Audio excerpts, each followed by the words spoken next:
Hey guys, what's up? Unrested back again, and today I want to cover the biggest, the best, and pretty much the harbinger of the entire J-Vlogger movement, the OG of OG YouTubers, Rodger Swan. He pretty much was the first ever to create what we called J-vlogging. He came to Japan before most of us. He started filming in Japan before most of us, and he started documenting life and all kinds of passions he had for the culture, the people, the language, and everything in between.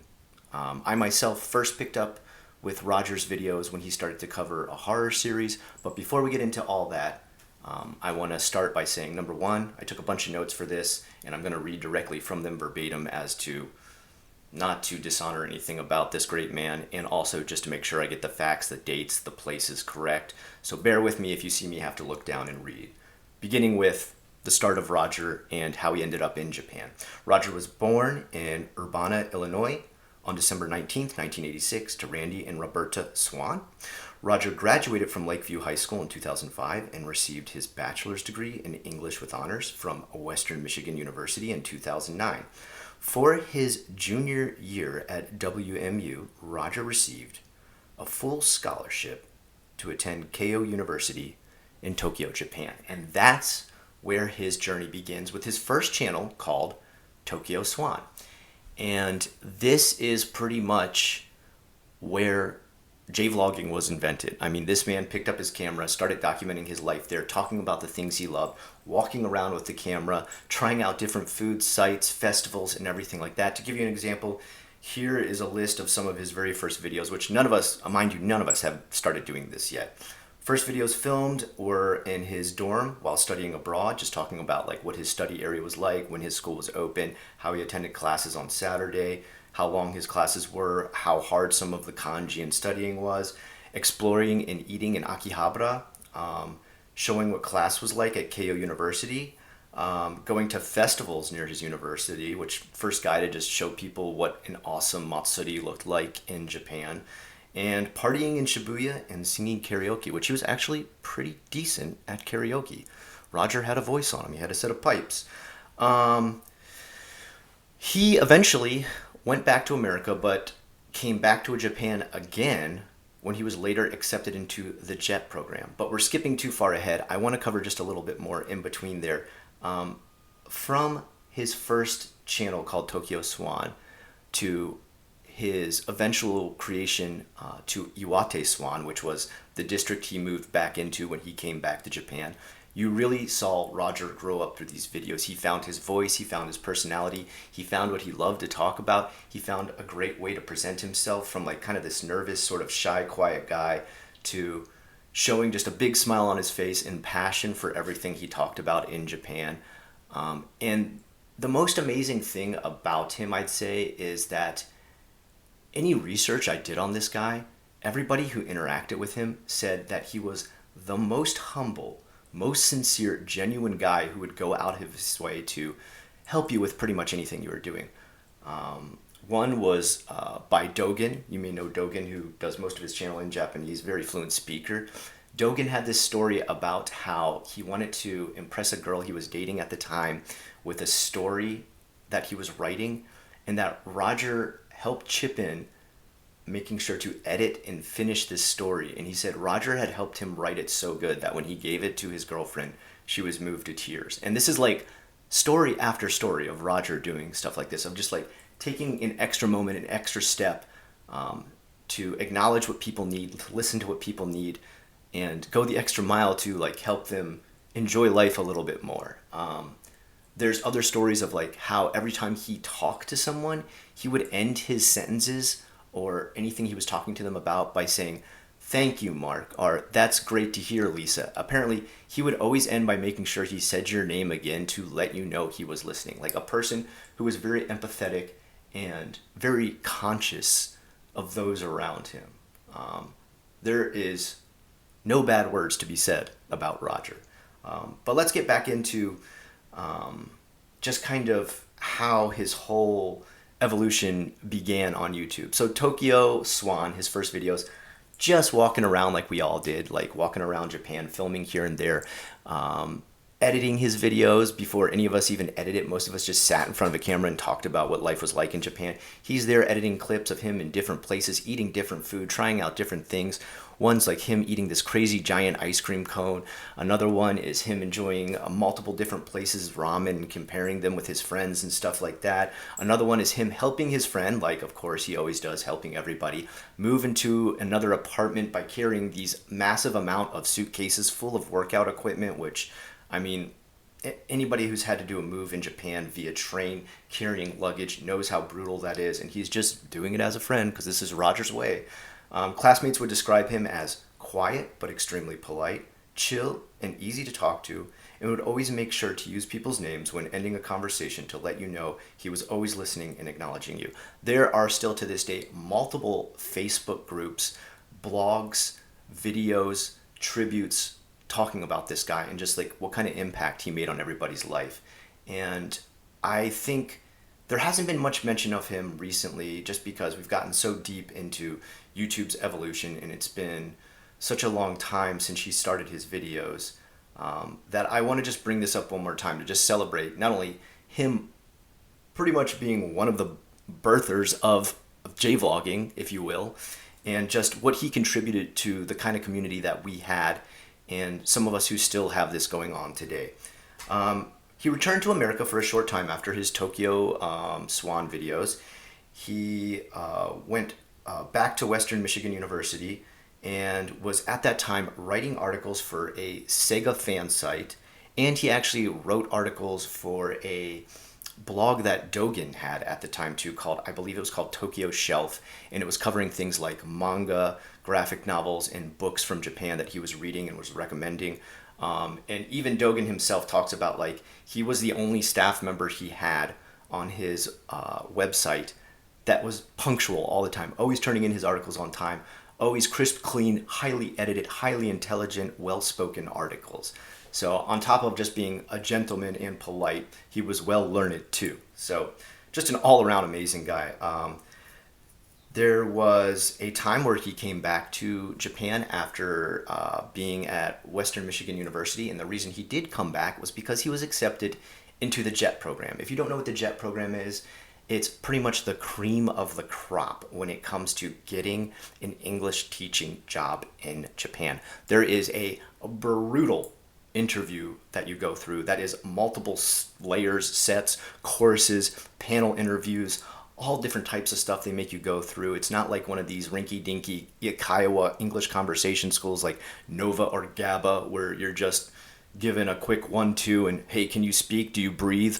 Good, you're an English teacher. JET goes into like a whole background check, seeing everything you did at university, checking what your experiences are with how much you can speak Japanese, all different types of stuff. Like just a really thorough interview. And the fact that he made it through that is like he's getting picked out of literally thousands and thousands of applicants. So you can just see where this guy was the elite of people teaching in Japan, speaking English in Japan, teaching it in Japan, learning the language. And he was pretty much, they said at this point, like nearly fluent in Japanese because he had gone to Keio University to take JLPT level 1, which is like the highest level course you can take in Japanese. Like you really need to be good. To give you an idea, I passed level 4 and got into starting to study level 3.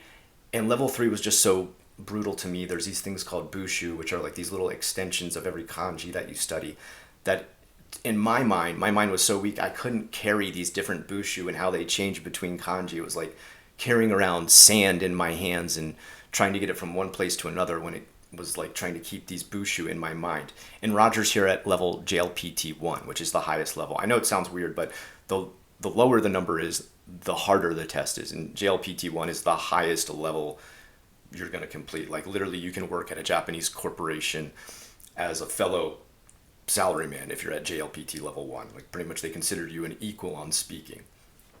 Rise to fame. He became one of the most popular gaijin to be making video at the time. He was literally up in the realm of like thousands to tens of thousands of subscribers. This was big. Okay, we're talking 2009. This is massive for this time. I know now you're like going to say like, oh, but I see he only had like 15,000 subscribers. That was a ton of subscribers for that time. you were really happy if you hit like 100 subscribers for when YouTube first started, early 2007, 2008. 15,000 at the time was meant you were blowing up. He was getting noticed by even bigger YouTubers, ones that were like double his size, such as Ken Tanaka, Tokyo Kuni, were shouting him out and recommending him because his videos were so solid and so correct with their information. A lot of people would BS or come to Japan and sometimes complain about how it wasn't like home, or try to talk about knowledge. Like even I'm guilty of this, things I'd mention about Japan and then look back later and be like, oh, I wasn't really totally correct about that. His stuff, you could go back now and watch his videos and they're still like 100% correct. No slip ups, all information correct. This guy was well studied when it came to everything and anything that was Japanese. Now, personally, my introduction, like I had said before, was getting introduced to Iwate Swan. He was on his Iwate Swan channel at this point. His horror movie reviews. And these were great. And let me just tell you, as someone who is a horror connoisseur, who loves everything Asian horror, and I mean, I watch everything. This guy knew his stuff. This guy was hardcore deep into every level of horror from Japan. I mean, we're talking psychological horror, splatterpunk, all different types of stuff. And his reviews were like really on point. Like he really had good taste when it came to horror. Like even the ones that he would talk about, like he would do a best and worst review, the ones he picked out as the worst, I'd be like, yeah, that one, I'm so glad to hear someone finally say that movie was garbage. It was total garbage. But his good ones, like he picked out ones like a lot of people haven't even heard of before, like Gozu, which I'm sure not many people have watched that horror movie. Cairo, which most people know as Pulse. Very great review on that. Audition, which you got to kind of be able to stomach to watch, but is an amazing horror movie. And then his one recommendation that he said, please don't ever watch this, it's total garbage, Kirei. And actually this movie Kirei is sometimes heralded as like this amazing psychological thriller from Japan about people being obsessed with plastic surgery and beauty. But his comments on it were like, there's unneeded nudity in it, there's overacting in it. The plot is so silly with how the stalking that goes on in this movie exists and how they could try to come up with the idea. And he's like so on point with every aspect of how this movie is bad that pretty much when I was looking up new stuff I wanted to see that I wasn't aware of, I would go to his videos to hear his reviews to be like, okay, if Rodger says it's good, it's good. And it always was. This guy really, really knew what he was talking about when it came to horror. So that was my introduction. That's how I got to know him. I did actually write him a couple emails. Back when YouTube used to have an email app or section or tab that you could go into, and him and I would talk back and forth about horror movies, and the guy just knew a ton more than me. I mean, he was so much deeper into it and knew so much more on levels of like, oh, you should watch this one, and I'd be like, oh, it's not translated yet. I don't quite there's no subtitles for my silly little English mind. And he'd be like, well, when it's finally translated, you should definitely check it out. And thanks, Rodger. So this guy really knew his stuff. He was putting up more and more videos as he was getting into the JET program, and was filming all different types of adventures of exploring more of his area of Iwate.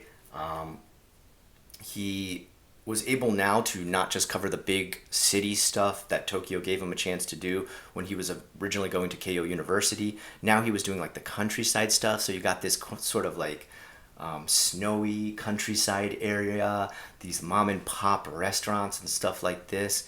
And pretty much anybody who ran into this guy, being Japanese or Gaijin, just talked about like he would brighten up the room every time he would come in. He was one of these people who was adding more to the room as he filmed and talked about a place rather than distracting from the beauty, the culture, the area, the language, the people. He was adding more to it as he explored these places and showed them off on YouTube. And this is where we get into the really sad part. January 26, 2010, Rodger suddenly died, age 23. I remember when I saw this, it was a tribute video that came out like a day or two after he had died, and I thought like, oh man, this is messed up. Like, why would somebody make a joke like this on YouTube? Like, Rodger's not dead because he's like younger than me. He's like 23, and I think I was like 27, I want to say, at the time. And I was like, so this is just like super sick. I don't know why. Like, this guy's so nice and so good to everybody. Why would anybody make this sick joke? And it wasn't a joke. It was totally true. He had died, and like, let me make sure I read this correctly. Rodger had died suddenly of internal bleeding in the abdominal cavity caused by acute pancreatitis. Apparently, he went to bed feeling bad one night, and the next morning, he was rushed to the hospital and died. And that's it. That's all. That's all I've heard. If there's more to that story, let me know. But it was just like a sudden, shocking death that no one expected, no one saw coming. There was no warning signs for. It it was just out of nowhere. And I mean, still to this day, talking about it, I'm just like, how? And I'm sure there's a lot of other people still thinking like that. If you look at Facebook posts about him that are still going on to this very day, if you go to his channel, which still exists, and look at the comments, there's still people saying like, how? Why this guy? How could this have happened to this guy? And the rest of the stuff there is just like memories of just like how good his videos are, how much he inspired people to move to Japan, to learn more about Japan, to get into Japanese horror, to learn the language, to explore more about the culture, to make the life choice to move there.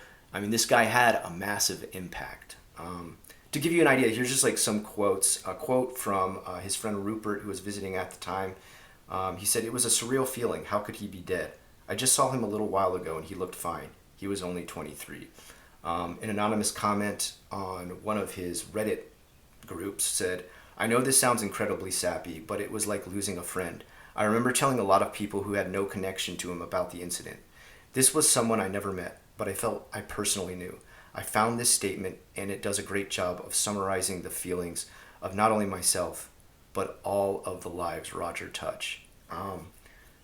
Other people came out and made videos about him. Dogen made a video about 4 years ago that pretty much talked about how they went to university together, how Rodger was just like the most amazing guy he ever met, like just this super polite gentleman who was there to help him at every step of the way, lend a hand with writing the book that he was trying to write at the time, lend a hand with the website he was working on at the time, always dependable, helped him move to another apartment. He said just like the guy was just always there for you, and like pleasant, sweet, and just an amazing dude.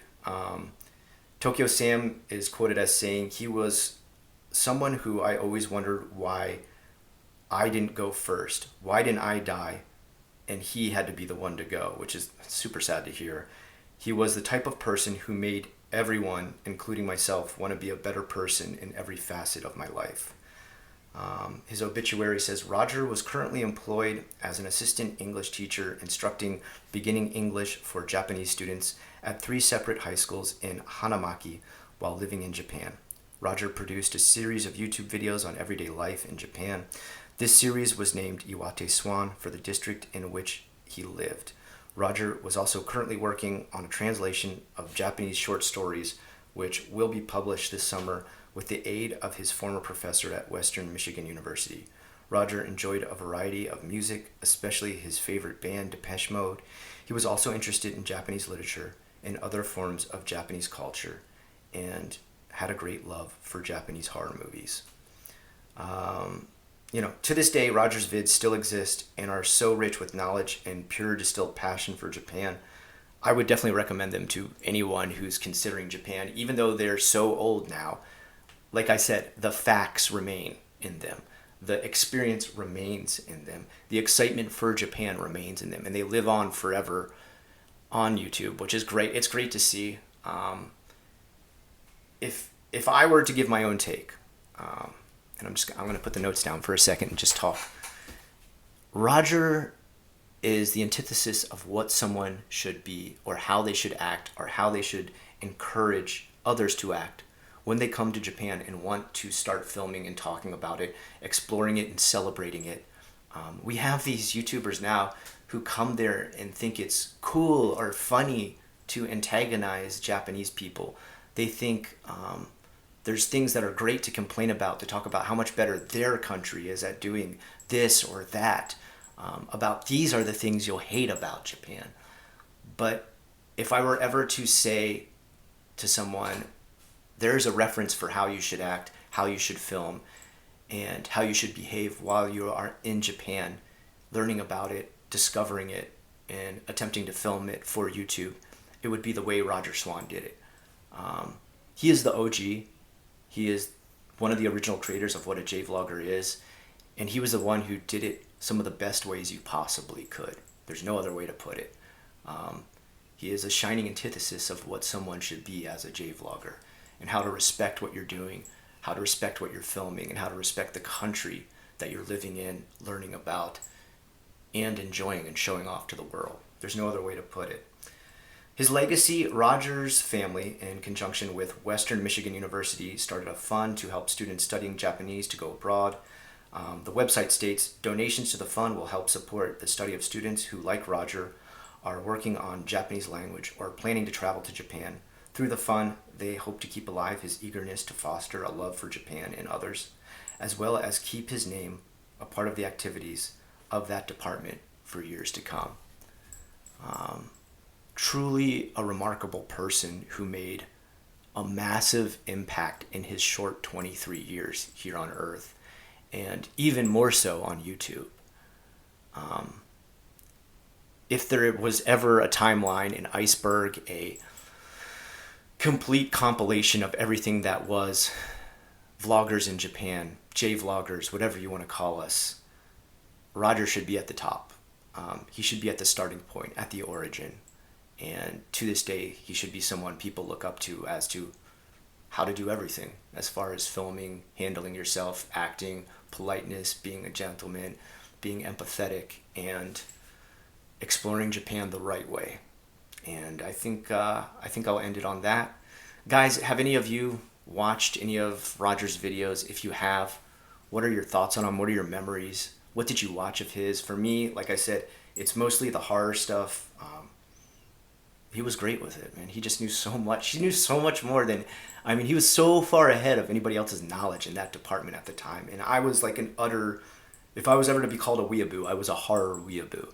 And this guy knew like loads more. Incredible. Before I go, I just want to say, if you want to become a member of the channel, you can do it by hitting that join button.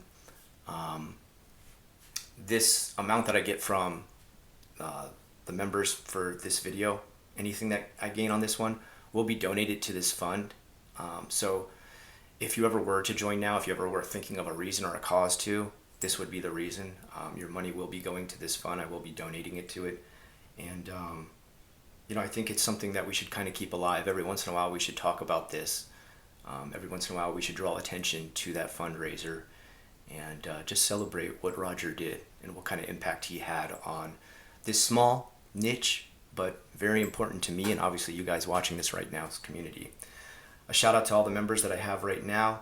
That's brand new members such as Silver Stitch 28, Huesos Cosilius, who upgraded, Murphy, Draz Creates, John Manbob, Light Lowlouch, Smile Kitao 13, Wormself, Williams Adams, Chrissy Meow, Obscuric, Siricha, Frorasu, No Dub, Only Raw, Harry Richardson, Citrus, Steve Ring, Capybara Daimyo, Fat Jaskins, Sprinkly Donut, Yodaru, Luna Incola, Ricardo Contreras, Analoki, Slayer Duck, Blind Man Travels, Jonas Slocum, Ice Cold, Reinhard or Die Trying, Trek Nick, I Am Sandpaper, Aaron Spooner, and Andre Sanchez. Thank you so much. All your money for this month will be going to Rodger Swan's fund for people coming over and enjoying the beautiful culture of Japan. Thank you to all you guys who watched this. If you like what you saw today, like, comment, subscribe. It helps me out a ton. You guys gave me a ton of love on the past video, and my channel for the first time ever is going up in subs, which blows my mind. I didn't ever think this is a channel that would ever go up in subs again or gain subs, but you guys are doing that, and thank you. And if there's anything I can recommend, it would be spread one of Rodger Swan's videos somewhere. Share it somewhere. Go check out his channel. Watch one. Leave a comment. And just remember this really great contribution to the J-vlogging community. Until next time, I've been Unrested. I hope you have a great rest of the day.